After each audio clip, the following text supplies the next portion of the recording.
थोडा सांगायला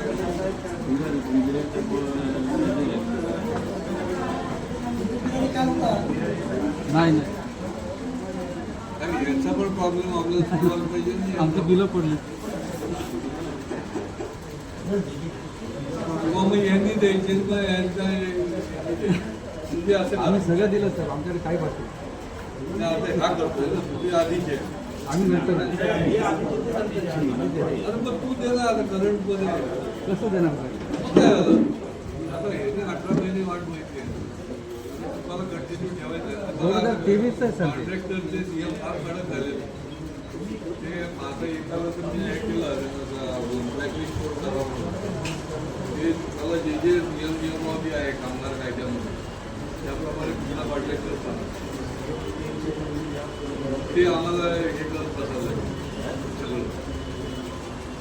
मला वाटलं हे तुम्ही द्या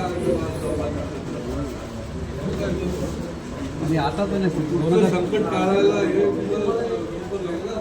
आम्ही सगळ्यांना रोटीचा पाठायला सांगितलं. म्हणजे मार्गावर सरांना बोला ना सर, त्यांनी आम्हाला ते पेमेंट देतील ना आम्हाला, मग आम्ही देऊया. ते देखील यांची काहीतरी लिगलचा काहीतरी प्रॉब्लेम काम चालू आहे ना. तुम्ही तुमच्याकडे हे इन्व्हेस्टमेंट आहे. हे 2023 तुम्हाला कसं आहे ते